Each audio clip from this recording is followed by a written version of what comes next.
মাহে রমজান উপলক্ষে বাংলাদেশ জামাত ইসলামীর আয়োজিত ইফতার অনুষ্ঠান আগামী 28 তারিখে, সেটার আনুষ্ঠানিক দাওয়াতপত্রই দিতে এসেছিলাম। এটাই মূল বিষয় ছিল। আমাদের সঙ্গে আমাদের অ্যাসিস্ট্যান্ট সেক্রেটারি জেনারেল মাওলানা আব্দুল হালিম সাহেব ছিলেন। তো আমরা কুশল বিনিময় করলাম, যথেষ্ট সময় নিয়ে পারস্পরিক আলোচনা হলো এবং উনি আমাদের সম্মানিত আমির ডক্টর শফিকুর রহমানের সাময়িক অসুস্থতার খবর পেয়ে ওনার কুশল জিজ্ঞেস করলেন এবং একটু ফোনে আলাপ করার আগ্রহ ব্যক্ত করে সাথে সাথেই তিনি আমার টেলিফোনে উনি মেরি জামাতের সঙ্গে কুশল বিনিময় করলেন। পরস্পর কুশল বিনিময়, সালাম বিনিময় হলো, এটাই মূল। আর এমনি আমরা সরকার গঠনের পর ফরমালি আজ জামাত ইসলামীর পক্ষ থেকে সাংগঠনিকভাবে তার সঙ্গে প্রথম অফিসিয়ালি সাক্ষাৎ আমাদের ইফতার অনুষ্ঠানের দাওয়াত উপলক্ষে। সে কারণে দেশের মানুষের প্রত্যাশা অনুযায়ী যেন শান্তিপূর্ণভাবে পরিচালিত হতে পারে, সেক্ষেত্রে উনিও সরকারের আকাঙ্ক্ষার কথা, ইচ্ছার কথা, প্রচেষ্টার কথা তুলে ধরলেন এবং নতুন দায়িত্ব পালন করতে গিয়ে উনি যে পরিবেশের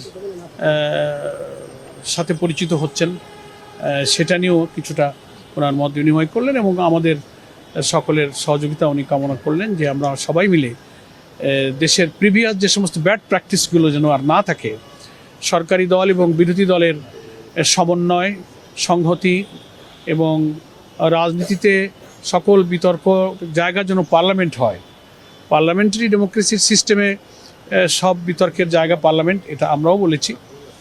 এবং রাজনীতিতে সহনশীলতা, বিতর্ক সংসদেই হোক, রাজনীতির রাজপথ ময়দানের রাজনীতি সেটাও নিয়মতান্ত্রিক, কিন্তু মূলত পার্লামেন্টকেই রাজনীতির বিতর্কের জায়গা হিসেবে কাজে লাগানোই হচ্ছে পার্লামেন্টারি সিস্টেম অফ ডেমোক্রেসির মূল আলোচনা। সেই সম্পর্কে কিছু সংক্ষিপ্ত খুব সৌহার্দ্যপূর্ণ পরিবেশে মত বিনিময় হয়েছে।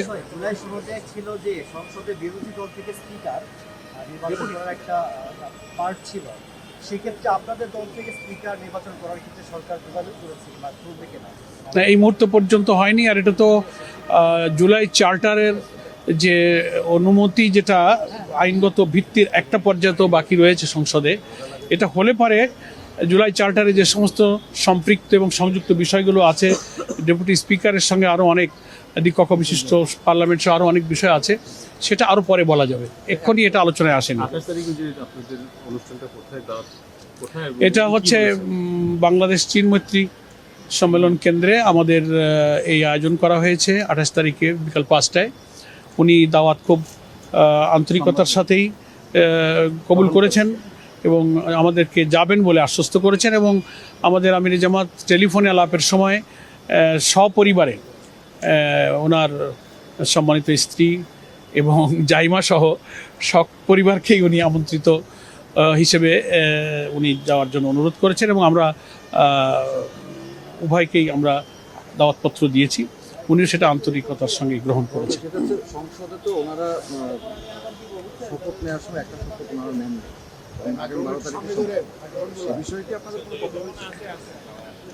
না, এইটুকু উনি বলেছেন যে 12 তারিখে সংসদ হবে এবং সংসদেই আমরা রাজনীতির সব কিছু আলোচনা করবো, এটাই বেটার হবে আমাদের জন্য।